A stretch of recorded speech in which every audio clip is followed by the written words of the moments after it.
Born and Breed Heroes Foundation.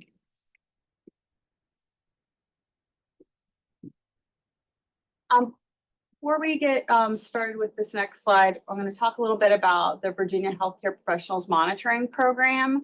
So this is an option for people who are licensed or seeking licensure in care professions. It is not with the Board of Nursing, and it is something that can be entered into voluntarily or referred. I encourage the voluntary enrollment. You do have to have a license in the state of Virginia, either in medicine, nursing, or any other license that's monitored by them. And what this program does is it provides assessment, a monitoring contract, ongoing monitoring, which can include substance use testing, and then successful discharge from the program. So here's the contact information for the Virginia Healthcare Professionals Monitoring Program if anyone needs it. I do not represent them, but I am a voluntary participant. So if you're someone that's considering enrolling in monitoring, or if you're not sure if that's right for you, I'm happy to talk with you candidly about it and share what my experience has been like. And my experience up until this point was initially clouded in a lot of fear. I did not want to at first recognize that I did have a problem with substances. I felt like I had control over it. I felt like I was successful in life. I was working as a nurse in a high acuity ER. And I thought, this is what I'm using to cope with the stress that I have. And then COVID happened and everyone's stress went up, including mine. And that's when I realized I did not have very good control over my life anymore. And that something else had taken that control from me, and that was my substance use disorder. So after a lot of fear, not knowing what to do, whether I should report myself to the board, tell my employer, just go to treatment, I didn't know what to do because I was afraid I was going to lose my license. I was afraid I was going to lose my employment, and I was afraid I was going to lose my standing with my cohorts in the profession of nursing. There is a lot of stigma around substance abuse still. So I made the decision to go to treatment, and in doing so, one of the nurses I used to work with actually publicly shared that they completed monitoring with HPMP, and their willingness to share that publicly allowed me to feel like I could reach out to them to find out what that looked like, to answer those questions I had about what was required of me. Could I keep working? Would I have to stop working for a while? What did the testing and treatment look like? And so that person's willingness to publicly share their experience helped me get to a place of recovery. I'm really grateful for them to share that. And so with that being said, my doctoral project works to address some of the barriers that healthcare professionals and healthcare profession students have in seeking treatment for substance use disorders. There are many, many barriers for us: financial barriers, the licensing barriers, the fear of being reported needlessly in some cases for some folks. So my project looks to implement self-referral process to a peer recovery support group that we actually have here on the MCV campus. It's a confidential group that welcomes all licensed healthcare professionals, and we meet once a week, and we are able to talk about topics of recovery. It is not an AA group or an NA group, but we do borrow from different principles of recovery to support one another, juggling the stressors of being a healthcare professional and balancing recovery. It's also a great place to come if you're new to recovery and you need that one-on-one peer support. And so we're looking at implementing a flyer with a QR code so that you can passively sign up. That referral will go to Rams and Recovery so that a licensed professional can assist you in connecting with the group. It is not associated with human resources at HR at VCU. It is not associated with any professional monitoring boards, and it's not associated with the healthcare professionals monitoring program. And so hopefully you will see this rolling out in the environment here at VCU. And before we introduce our guest speaker today, I do want to take a minute to talk about language, because words do matter when we're talking about mental health recovery of any type. So people who are recovering from substance use disorders or may identify as having one sometimes use language that's very personal and familiar to them, such as addict, alcoholic, drunk, user, that type of language. This is something that should be used by people that have that lived experience in recovery and addiction. And so if you are someone that does not have that lived experience, it's best to refrain from using that type of stigmatizing language and use words more like a person with a substance use disorder or person in recovery. So you might hear some of that language today. Sometimes I use that language myself. So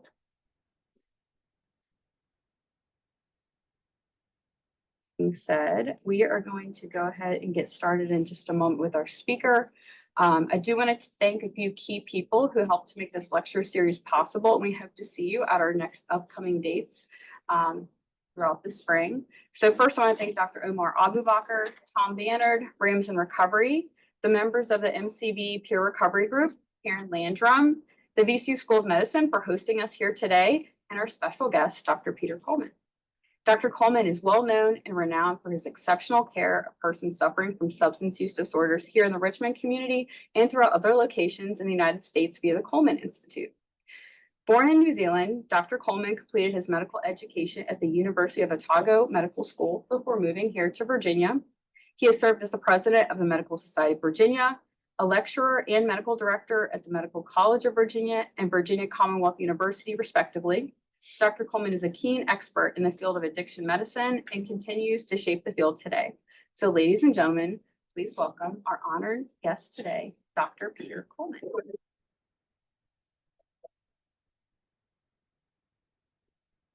Yeah, we need to know. So,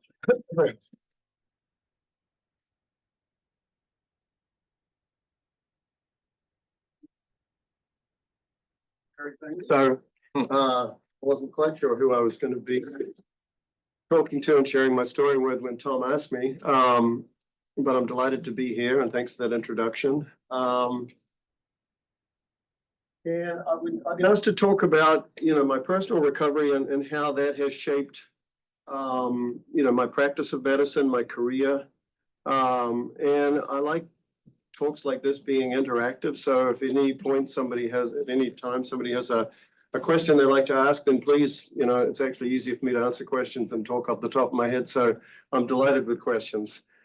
So I'll just tell you a little bit about my kind of story to start with. I grew up in New Zealand, and I've been in long-term recovery since October 28th, 1984. So I just picked up 40 years of recovery, which makes me an old guy, which I don't feel like an old guy, but that is kind of the way it works.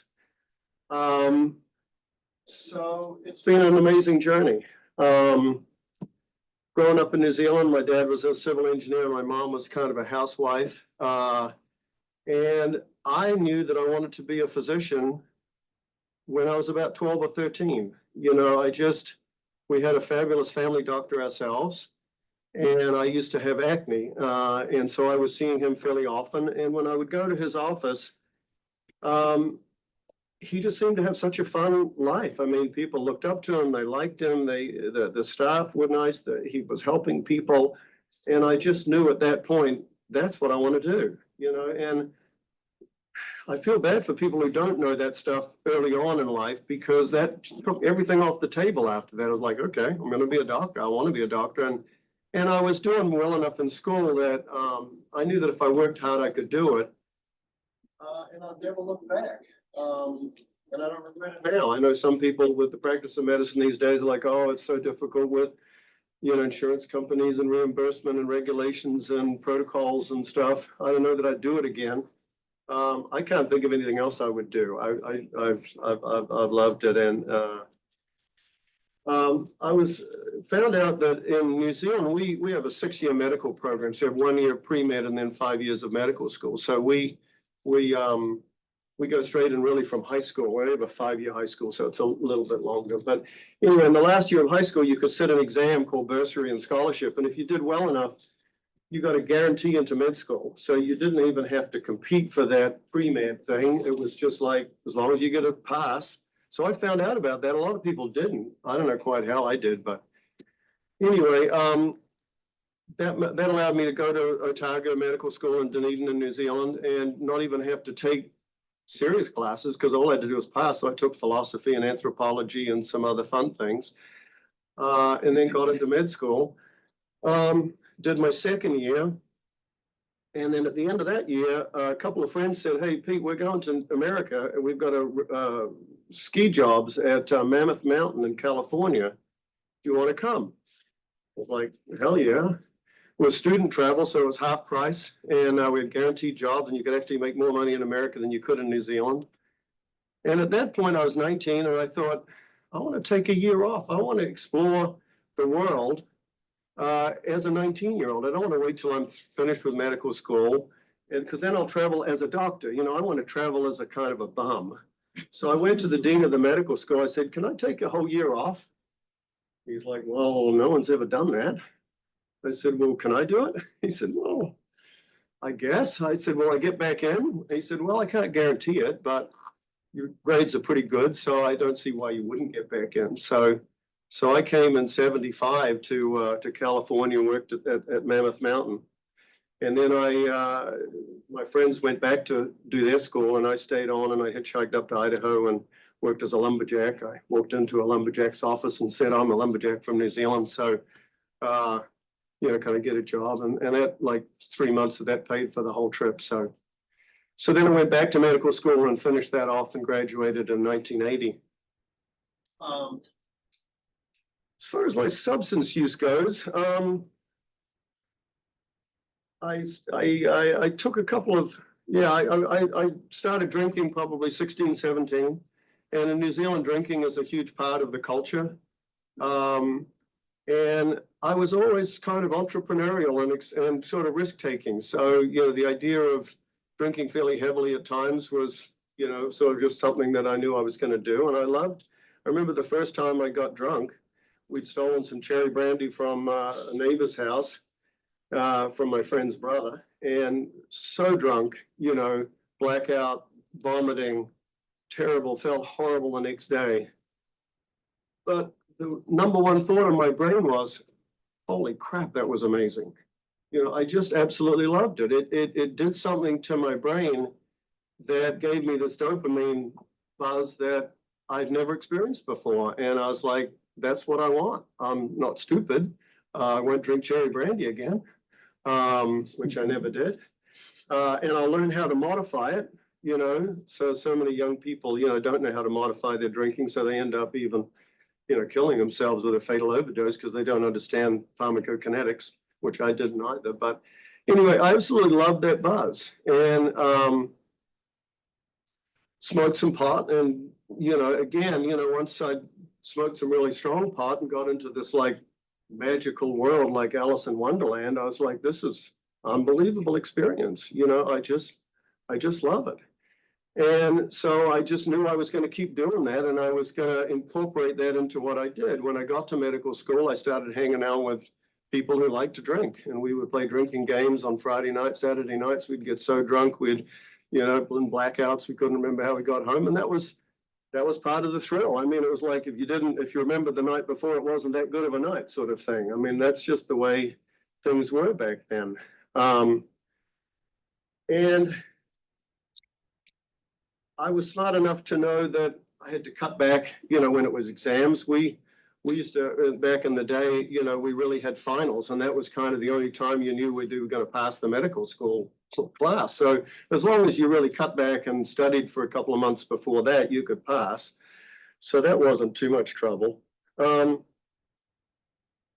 I came to America, I was like, this is paradise. I mean, they've got better drugs here, prettier girls, more money, so many things to do. I mean, highways with 5 in San Francisco. I was like, oh my God, I'm from a little backwoods in New Zealand where, everything is so slow. Shops close at 5 o'clock. Everything's closed on the weekends. There's 2 radio stations in the whole country.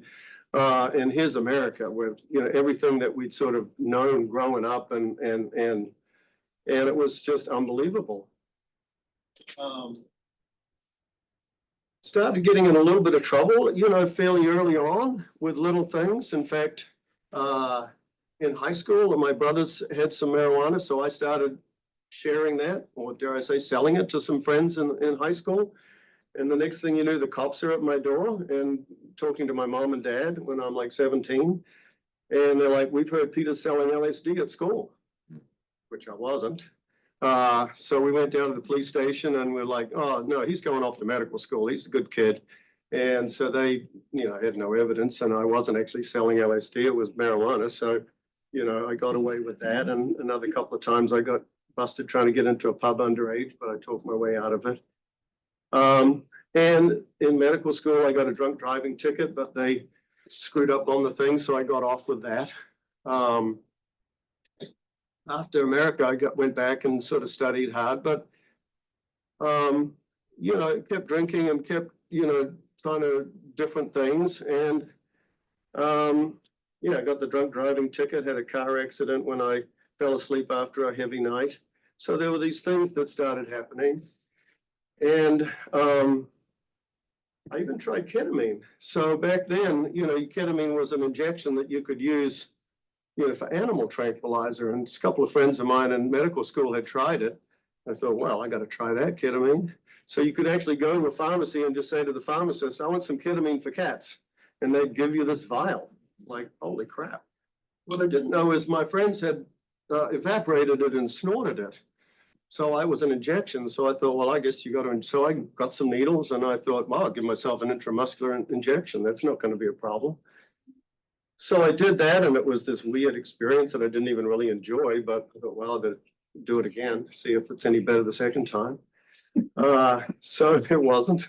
And then I graduated, and by then I was starting to hang out with some pretty seedy characters. I kind of thought, oh, I'm so cool. I'm a doctor during the day. I can put on a white coat and be this guy that helps people and, shows up in medical wards and stuff like that. And, but boy, I can party at night with these like biker gangs and stuff like that. And then I met this girl and she said, well, I used to be a heroin addict in Australia, in Sydney. And we should try some of the Demerol and the morphine out of your doctor's bag. Because, at that point, we grab a doctor's bag when you graduate and you've got all sorts of drugs in there because you just might need them, in case there's a car accident. And so I decided, well, yeah, sure. I've always thought I'd try some morphine. So we tried that and I didn't like it. So that was interesting. Then I decided to come over to America. I actually entrepreneurially started up a funny postcards for skiers. So I actually printed up a bunch of postcards for skiers, and I flew into Denver, Colorado, and I started selling these postcards. And that was kind of fun. And at that time, cocaine, and I'd sort of finished an internship in New Zealand, and I got permission from the American Board of Family Practice that I could join as a second-year resident, as long as I could find a program that had an opening. And my goal was to come and sell funny postcards in Colorado, but while I'm here, be here at the match and find out in March when there would be openings in a second-year residency program. Because if I found that, then I could get a green card, because I could find a program that would say we've got to hire a foreigner. And so, lo and behold, I found a program in Blackstone, Virginia, MCV program, which had 6 resident spots, but they almost never filled all 6. They usually only filled 3 or 4. So they said, yeah, we'll fill out the forms. You can get a green card starting in July of that year. So that was 1983. I went back to New Zealand to tie some things up, and by then cocaine had started becoming quite a thing. So I'd been sort of using some of that while I was selling my postcards and hanging out with people. I met back up with this woman who was the ex-heroin addict, and she had some cocaine, and we started doing a lot of that. And started really liking that. And then she said, oh, these new pills have come out called Rohypnol. I'm like, oh, okay, Rohypnol, it's a benzo. She said, oh, yeah, it's really good, but it's super strong. So don't take more than a half of one. I'm like, yeah, what do you know? So I took 6 and ended up in Auckland, which is 80 miles from where I started. And I lost memory because Rohypnol is the date rape drug where actually you can function quite well. You look like you're functioning pretty well, but you don't remember any of it. And next thing I know, apparently what happened is at like 11 o'clock at night, I was knocking on some door in Ponsonby, one of the suburbs, saying that I was a doctor, and there was a sick baby inside, and they needed my help. So the guy called the cops, and I get arrested. They find marijuana in the car. They find this prescription bottle for Rohypnol. I ended up getting off all of that just on technicalities. I have no idea because I had this job lined up in Blackstone like 4 weeks from now. So apparently in court the next day, I don't have any memory of it. The judge said, well, we're going to have a trial. And I said, well, can you hurry it up? Because, I've got to get to America for this job. And he said, okay, bail will be, $100. And I said, how's an American Express card grab you? It's apparently was quoted in the paper. At the time, I was doing a locum for a local doctor, sort of to make some money to pay for this. And, because in New Zealand and here, people do locums where the doctor goes away and then you come in and you keep 60% of their income. And the doctor who was also in the practice, he wasn't too impressed when he read this the next morning in the paper. So I got off on a technicality on that one and flew to America. Start new. It's like, what's the problem here? Sure, I like trying things. But my mom always used to say, you always fall on your feet, Peter. And she's pretty right. So I came to Blackstone, Virginia, and I was down there and thought, okay, it's time to really concentrate on being a good doctor because I always wanted to be a good doctor. That wasn't a question. And I've got to slow down and stuff like that with anything. And about a month in, I remembered, I'm sort of here by myself, not much to do in the evenings. And they've got this Demerol and morphine in the cupboard up there. I was like, I'm a pretty innovative guy. If I was to water this stuff down a little out of a 30cc bottle, no one's going to notice. So I could inject myself, which I did a couple of times. No problem, got away with it. And I was hanging out with pretty heavy partying people in Richmond. I would drive up I had a Honda 350 trail bike, so I would drive up and we'd party all weekend. And this cocaine was starting to become pretty big in '83. I got a call from an old friend of mine who I'd been skiing with when I was selling my postcards. He was from New Zealand, but he said, Pete, I just came in from Colombia and I've got 1 kilogram of cocaine. And I don't know anybody in America. Would you take it off me for like $1,000? I thought, I knew it was worth 10,000. So I'm like, hell yeah. So I go down to Nag's Head, get this kilogram of cocaine, 100% pure. I mean, it was as pure as you could make it. And I just lost it. I just started snorting it and staying awake all night and trying to show up the next day, trying to see family practice patients. And imagine that I did stuff like that. And by then I was using a bit more of the Demerol. I'd found some other sources of some morphine and stuff. And then John Belushi died.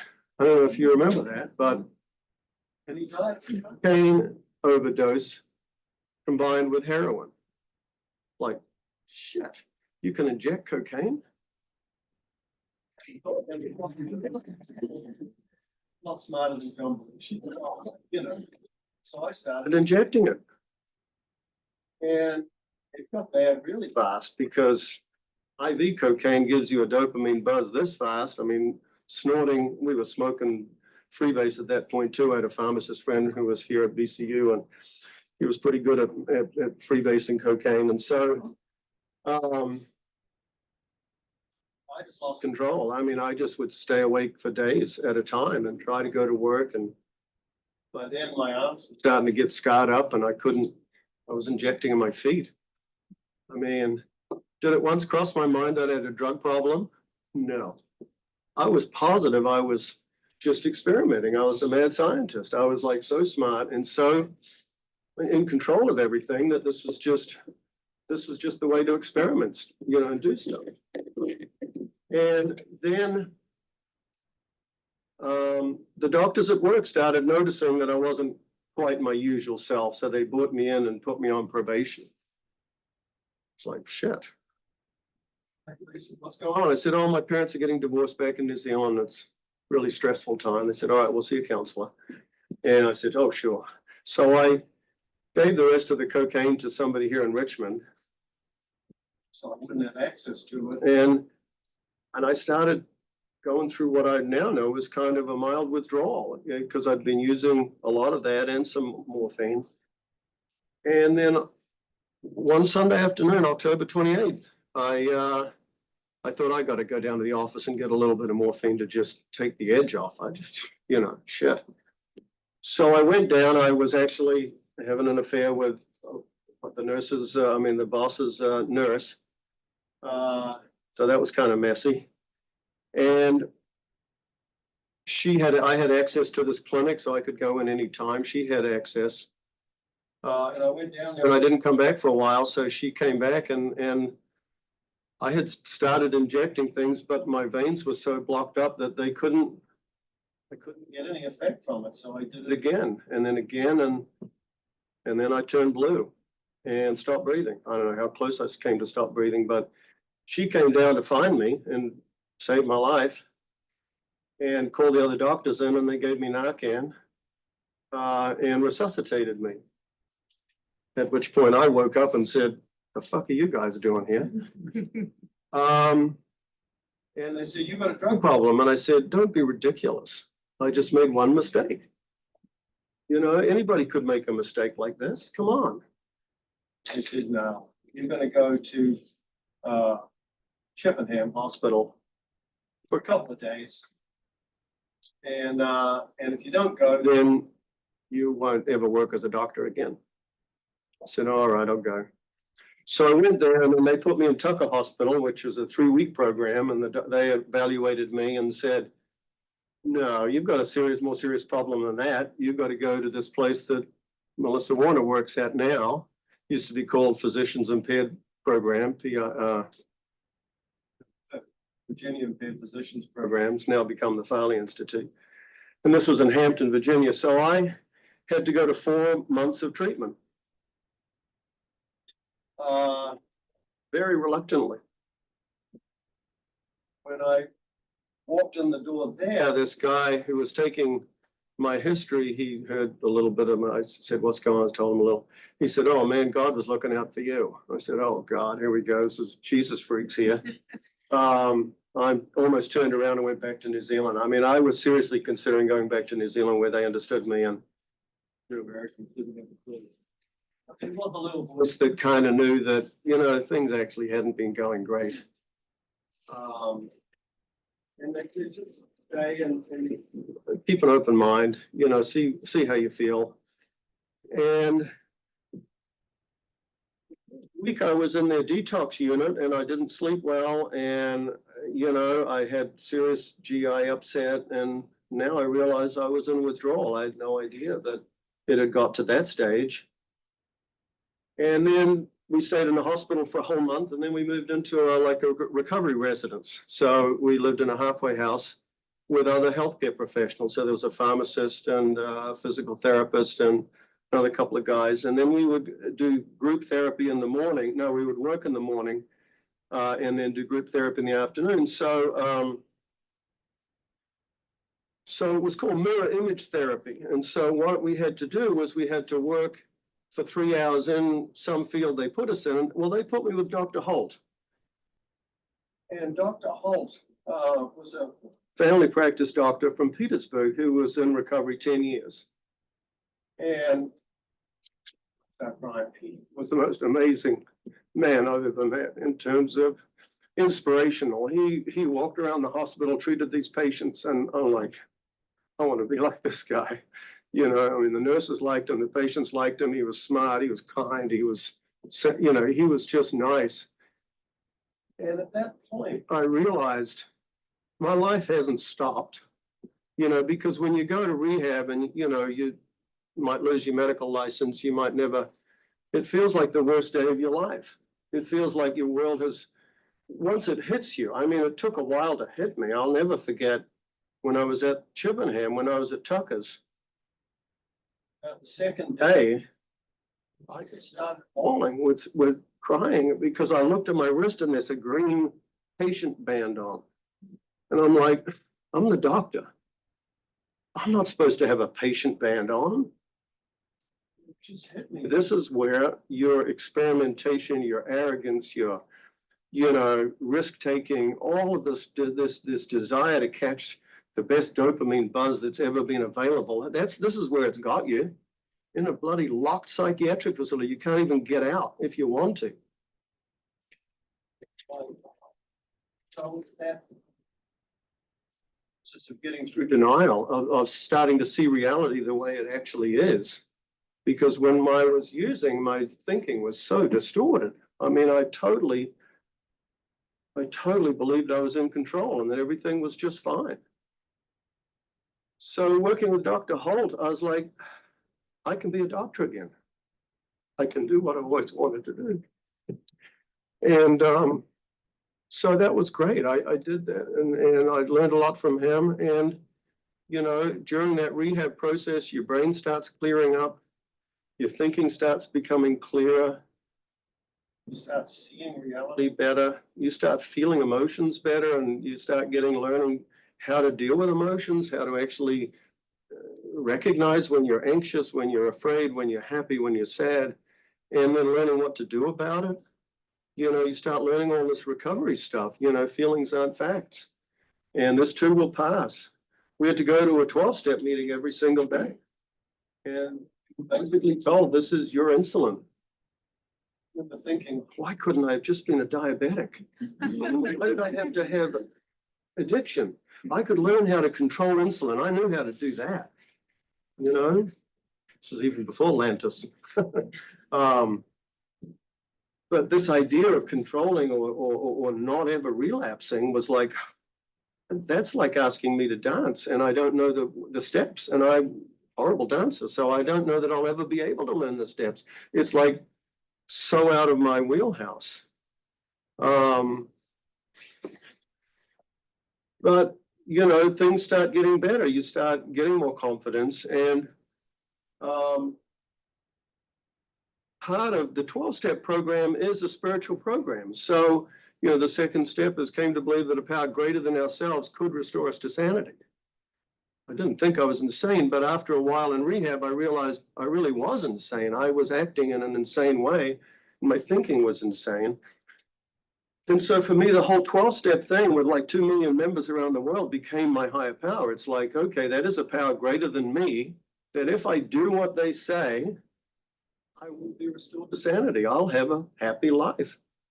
And part of that is trying to figure out, well, what is your higher power wanting you to do? And there was this wonderful man in rehab who was kind of a spiritual advisor. And I said, well, how do I know what I should be doing? He said, well, God's will is only really 3 things. It's if there's something you want to do, and there's something you're good at doing, and it brings good to the world, then don't think any more about it. So I realized I want to work in addiction medicine because I want to do it. I can be good at doing it. And it will bring some good to the world, In medical school, I always wanted to be a family practice doctor, but I was always told and believed that family practice is fabulous because you get to see the same people over time. You get to build up relationships. You get to know them and their family. I mean, it really is absolutely wonderful. And I practiced family medicine right up until about 2016. But it's always nice to have an area of special interest, right? Like, so if you like doing geriatrics or orthopedics or whatever, you can do that and you'll be good at it and you'll attract patients who like that and they'll sell everything. I thought, well, I could do family practice and have a special area of addiction medicine. I kind of wanted to be a psychiatrist, when I was in medical school, but I just working with people. Back then, we didn't even have Prozac. I mean, this is the days with tricyclic antidepressants. There wasn't a lot you could do for people. And I thought the idea of just working with people with serious mental illness, that didn't attract me too much to do nothing but that. But the idea of working with people with addiction, I mean, we're normal people. We just happen to have this crazy brain that likes getting high. And once we accept that and then do the work necessary to not do that, we become actually pretty normal again, which is absolutely wonderful. So I get to work with crazy people who really aren't crazy. And when they get into recovery, which doesn't happen all the time, they're not crazy anymore. In fact, they're pretty grateful. They're pretty happy that they've seen some pretty horrible stuff. They felt some pretty horrible stuff, and now they're grateful that they're not doing that. So part of that recovery program, part of that 12-step program is helping others, is giving it away, you know? And so the idea of working in that field was like, oh, that's exactly what I want to do. So I went to finish off my family practice residency because I was, you know, I only had 8 months to graduate from Blackstone. They wouldn't take me back. They said, well, thanks, Peter, but, you know, it's a small town. So I went there with the Medical Society of Virginia with one of these things that Katie was talking about. You know, they had a Virginia program to help people reintegrate back into practice. So we went there and had a meeting one night, and we said, they said, you got to take Peter back. He's only got 8 months to go to finish his program, and then he's finished his residency in family practice. They said, no, we don't want him back. They said, well, you got to take him back because he's doing really well. He's now been sober 6 months, and you know, he's a good guy. He's they said no. Then they pulled their ace card out and said, look, if you don't take him back, you're going to spoil our whole program because we've got doctors who want to come to us voluntarily.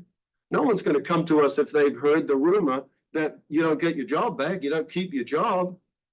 They said, nice try. We still don't want him back. So I was pretty bummed. But as life goes on, I worked in Hampton, you know, for 16 months, and I got a little place by Buckrow Beach, and I got a windsurf, and I would windsurf every day, and I'd go to a meeting at lunchtime, and I worked for 6 hours in an urgent care center and made good money, and then I got accepted into Chapel Hill family practice.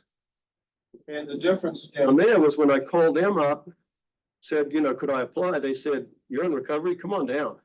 They said, Al Mooney, who was one of our residents, he graduated from me. His father started out one of the first treatment programs for alcoholics in the country in Savannah, Georgia. And he said, they've been flying all of our residents and all of our staff down to live for a whole week in an alcohol rehab program. And when those people come back, they're different. They can see that this is a disease that people don't want to have, and they do have it, but when they get in recovery, they feel better about themselves. So we would love to have you on our staff. So suddenly my addiction, my recovery was like an asset. It wasn't a hindrance at all. So I lived down there for 2 years, graduated, and then I came up here to West 13, and did the fellowship in addiction medicine under Dr. Sid Schnall, which was a great experience working in this hospital, doing consults, and we had an inpatient detox at that point. So I learned an awful lot about detox and about how to get people off drugs, and extended what I'd learned from Dr. Holt and my experience down there. And then I've been in private practice since then. So I worked initially at Metropolitan Hospital with Sherman Master. We had a 3-week inpatient program there and an outpatient IOP program, one of the first in the state. I helped do an outpatient detox with New Dimensions, which was the first outpatient detox in Virginia. And it was incredibly successful. The idea that alcoholics would drink in the evening turns out to not be true. We had a nurse with them all day long. We'd give them phenobarbital, and then someone would monitor their medicines at night, and we had no problems, and people detoxed easily, and that was wonderful. I started up my own family practice on right by Grove Avenue. And because I was in the program going to AA meetings, I got a lot of patients who were also in recovery. So I kind of specialized in a family practice for people who are in recovery. So I would get their friends and their families, and it was amazing. It was just such a gratifying, thing to be working with these patients who, they're treating them for their blood pressure or their diabetes or their, whatever. Then the opioid crisis happened. like in the late nineties, everything goes through waves. And so there was a big heroin opioid crisis in the sixties and people coming back from Vietnam and ignorance. People didn't know how dangerous heroin was till Jimi Hendrix died and other people started dying. And methadone then became a treatment because, treatment off opioids is really difficult. The success rate is really low they don't have medication assisted treatment. But I learned about naltrexone, and so there was this thing called a naltrexone implant, which a naltrexone, if most of you probably know, is an opioid blocker. So it goes to the opioid receptors and just blocks it. It's like a magnetized key, so it sucks in there, but it doesn't turn the switch on. It's a rusty magnetized key. And these people up in Virginia up in New Jersey had invented an implant. So it was about the size of this inside a 3cc syringe, and you could make a little nick in the skin and sew it in. And for 2 months, they couldn't get high, no matter what they did. Their receptors were blocked.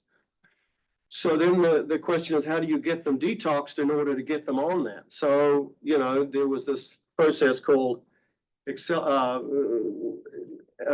anesthesia detox, where you'd put people to sleep, completely paralyzed, put an implant in them.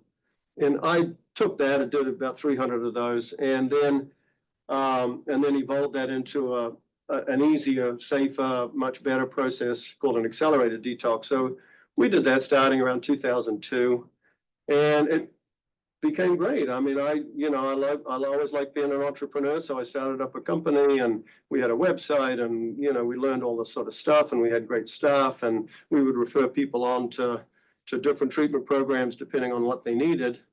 So I kept doing that and then retired a couple of years ago, 2022. So that's my story, and I'm sticking with it. It's been a fabulous career. My recovery's informed every part of it. There's a concept called a grateful recovering alcoholic, which when I first heard, like, oh yeah, you're grateful because you're not getting high anymore. No, grateful that you actually have the disease in the first place. Being a drug addict, which I can use that term since I am one, or a person with an opioid or a substance use disorder, it's the best thing that ever happened to me. My mom was an alcoholic. My cousin died of a heroin overdose. My uncle was an alcoholic. His daughter committed suicide because of the trauma she grew up with. I got a chance to heal a lot of that stuff and to not keep those patterns going. So I've got 2 wonderful kids, twins who are 27, and my son's actually in recovery for 2.5 years living up in Manhattan. My daughter kind of needs some help, but that's an ongoing process that I go to Al-Anon meetings to try to help deal with. But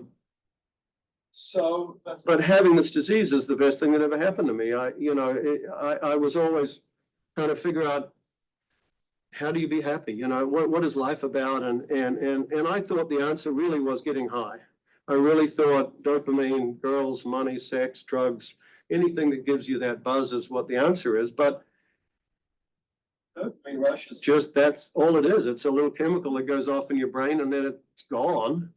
And it doesn't lead to happiness. Happiness is different. Happiness is a feeling in here where you get in touch with different things, love, different spiritual concepts almost, like love and respect and self-esteem, things where you've worked hard for something and you feel good about it. It's not a short-term thing that just wears off. And that's where it's all at. And I'm trying to teach that to my daughter, who's still smoking pot almost every day, and she can't quite get it because she's got these other ideas. And when I worked with patients who just had depression, I almost felt sorry for them because they didn't have some of the resources that us addicts have. We get to go to an AA meeting every day if we want to.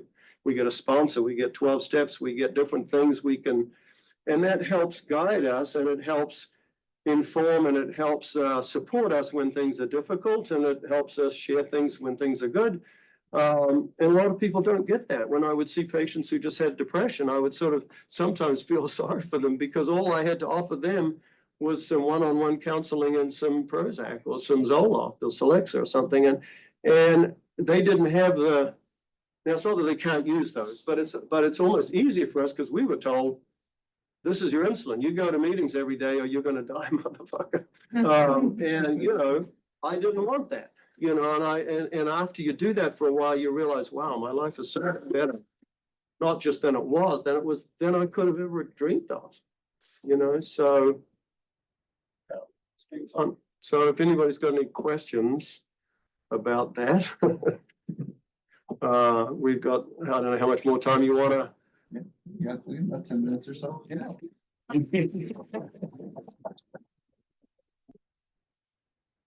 This is a loaded question, Dr. Coleman, and I am a representative of IDAA, but Yeah. wondered whether you have any experience or received any benefit from that recovery support organization. Yeah, 100%. Thanks. I'm actually in the process of writing a book and I reference IDAA in it. I don't actually call it by that because of anonymity stuff, but International Doctors in AA is a group of physicians now open to nurse practitioners and PhDs, anybody sort of, you know, professional, and they have meetings, but they also have a yearly conference. And the first one I went to was in Savannah, Georgia, I think in 1985.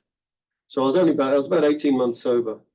And it was unbelievable to walk into a conference where you're there for 4 days and there's like 400 doctors and people sharing their stories. And it's just so inspirational to be around that many medical professionals who had my story. I mean, different versions of it, but, you know, the same kind of thing, you know, and some of them are professors at medical schools or neurosurgeons, and it's a very powerful thing. And I actually went to the conference this year in Baltimore, which was great. Yeah, so friendships that you make, you know, part of the 12-step program is called the fellowship. And so, you know, you get more friends than you ever deserve to have. My son moved to Manhattan and he's like, Dad, I left Boston and got to Manhattan and I went to a meeting every day and I have like 35 friends come to my birthday party like 2 weeks later. It's like, where else can you get this? You know, where you move to a new city and you've suddenly got 35 people that you like hanging out with, that you want to hang out with. So, yeah. I'm Lisa, one of the addiction medicine fellows. Sure. And in my sort of not super long career so far of doing addiction medicine, when I talk about AA or NA, like a lot of people have these either preconceived ideas or they've actually had really bad experiences in these groups and find them triggering themselves. And Yeah. do you have any kind of advice for how to frame next? I feel like you have taken sort of the framework and made it your own, which I try to tell them they can do, but they Sure. don't seem to really believe they can deviate from the sort of very strongly spiritual and structured framework. It's really tough. Inertia is an incredibly powerful thing. People don't really want to change unless they absolutely have to. You know, that's true in addiction medicine and anything else. And there's often resistance. And there is, you find people all the time saying, oh, I've tried AA or I've tried NA and I didn't like it for X reason. And I was lucky because I had to go for 3 whole months, you know, and it was just so ingrained in me that that's what you do. And during that time, you start seeing people who don't go or who stop going, and then you hear, oh, they relapsed, and it's like, oh, okay, I forgot to take my insulin. So I try exploring, you know, what their resistance is, and then I try to listen and understand, and then try to counteract that in different ways. I mean, one of the most powerful is if they know a friend or someone who also is in the program and they go with them. I mean, there's nothing like going to somewhere that you're a little bit nervous about if you're going with somebody who, so that's an obvious one. You know, they always say try 6 meetings before you decide whether you like it. The whole spiritual thing does turn a lot of people off because they go to a meeting and they hear God. And there's a lot of people, you know, call themselves recovering Catholics or recovering whatever, and they grew up with this God that, you know, that they believed back then was, you know, punitive and all that stuff. So they have negative. And so the idea in my book, I try to spend quite a lot of time explaining the difference between spirituality and religion. You know, one is sort of man designed or man created, and the other is exploratory. you know, where you're trying to understand things rather than put labels and judgment on it. But it is tricky. And I think the key though is to ask the person, and if you have a relationship with them over time. And, you know, what I did in my practice was I had a bunch of people who were willing to take newcomers. So I would be able to say to my patients, if they said, oh, no, I don't want to go. I said, well, I've got a friend who would you mind if he had a cup of coffee with you?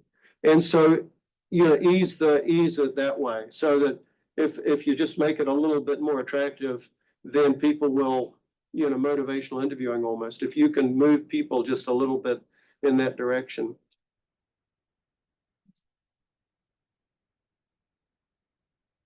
One more. I have a question, Dr. Coleman. Sure. If a medical student or a newly practicing professional who's licensed came to you and said, I see the work you've done, I've seen the success you've had in your life, where do I start? What should I do? If they were just completely exasperated and didn't know what to do, what would you say to them? A medical student? Medical student, nursing student, someone newly in practice. Someone who that was struggling that has a substance use problem who themselves. thinks they do, or thinks that they're struggling Sure. with that use, and just didn't quite know what to do. What would you tell them? Wow. There is a group called Caduceus, which is not an AA, and is a support group for healthcare professionals. I think it's still going. Mhm. Yeah. And I don't think you have to, I think they're gonna kick anybody out if you're not licensed. So I think that would be a good place to start, because they could go and learn more about it and be around other people who are at different stages of their journey. You know, if they really think they've got a substance use problem and they're concerned about, then I would say find yourself an addiction medicine specialist who you could have a consult with, just like if you thought you might have depression or an anxiety problem or a hypertension problem, you'd go see a doctor or a nurse practitioner or a provider that could help explore that and see, is that actually true or not? And if so, what do we do about it? You know, because some people have a mild kind of case that's, you know, that's really not that bad. You know, some people actually just have alcohol abuse and they're going through, you know, tricky times and they really don't have an alcohol use disorder. It could turn into that if they keep using and their brain starts going down some of the changes that we see happening in the process of addiction. But I think getting a professional opinion would make sense. Trying 12-step meetings is always a good thing. I mean, there's always, you know, many times people will come to just explore and try to understand and see if it fits for them. You know? Chat, that I'll try to squeeze in here. So person says, I've been a practicing psychiatric RN for 37 years and remember inpatient addiction units for 30, 60, 90-day programs. Many were closed due to reimbursement issues. What are your thoughts about that? Is there a place in the treatment arena for inpatient units today?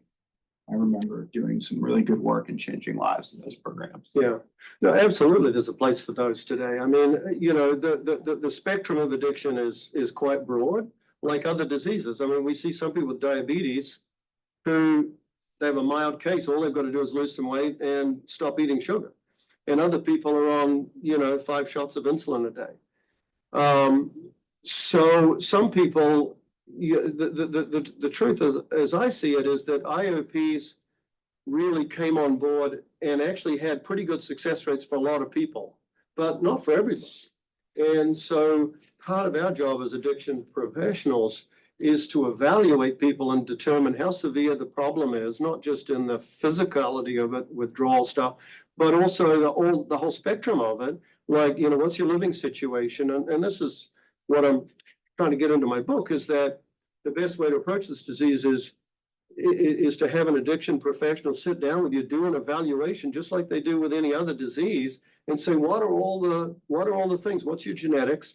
What's your past history? How entrenched are these behaviors? What's your home life like? Because if someone's living with a heroin addict or shooting up every day and the spouse decides to try stopping on their own, that's just not going to work. And so inpatient is life-changing. I mean, I often wonder whether if I hadn't gone to the inpatient rehab, the 4-month program that I was forced to go to, would I still be sober today? I don't know. I have no idea. And I can't know because, you know, I'm an N of one. But certainly we see people who fail at different levels. And so a lot of times in medicine, you try the cheapest and the least intrusive form of therapy first before you go to, you know, adding Seroquel or, you know, big guns to antidepressants. And it's the same thing. But sometimes a good professional can say, well, look, your case really is pretty severe and you've got these other problems in inpatient rehab. In fact, I was called the other day by a friend who said, you know, their 68-year-old mother's drinking so much she's falling around the house. And I said, call Williamsburg, please, because she is going to benefit at that age from enough time for her brain to heal and for her to be exposed to what recovery really is so that she can start practicing those habits. Because, you know, she might not have a second chance at it. So I think there's absolutely a place for it. And it's sad that, you know, it's difficult to access that because of insurance issues. We'd like to think we live in a world where doctors would make decisions. This is what's best for my patient. But, you know, we are in the constraints of healthcare budgets and stuff, so. Awesome. Well, I think we're at time here. So it's one. Thank you so much, Dr. Coleman. Thanks everybody for coming. Few more this spring. So got a public health panel coming up in a month in the School of Public Health over here, and then a talk in allied health by one of our faculty over there, Dr. Lori Cathers. So excited to keep going with this speaker series, and thank you again, Dr. Coleman, for coming today. We also have a list of exhaustive resources. Feel free to take a picture of them. And then at the back table, we also have a lot of literature, including on IDA meetings, the conference, and then some other great resources. I evolved over the years. So when I started doing naltrexone implants, you know, Suboxone hadn't even invented. So the only other option was that. And what you saw back then, there was only a couple of clinics. People didn't really. Yeah. So I was very biased with naltrexone. You know, what you'll find in my book now, be biased against naltrexone, because I just see part of the problem with what we did was people would come in all excited, like, oh, I'm gonna get off the stuff, I'm gonna have an implant in 2 months, I can't. And they would come back at a second or a third one. But you're like, I don't need to stop drinking, I don't need to stop smoking, I don't need to stop, I don't need to do any recovery. I mean, some, but yeah, I just think a lot of people aren't ready for those that drop off the naltrexone. And the side effects, you know, that that's, it's often got, So I think so, motivating. yeah, so, you know, the message of my book now is until you know you're ready. And your whole team knows. And then use that as a bridge. So that's where I'm at today. She was like getting bread. Going to the ER, we rescheduled the appointment with us, so we can take over the process, like, It'll be almost 3 weeks between. It's good. Yeah. It's good. Ton. Nothing too exciting. Emily's kindergarten, so she's enjoying that.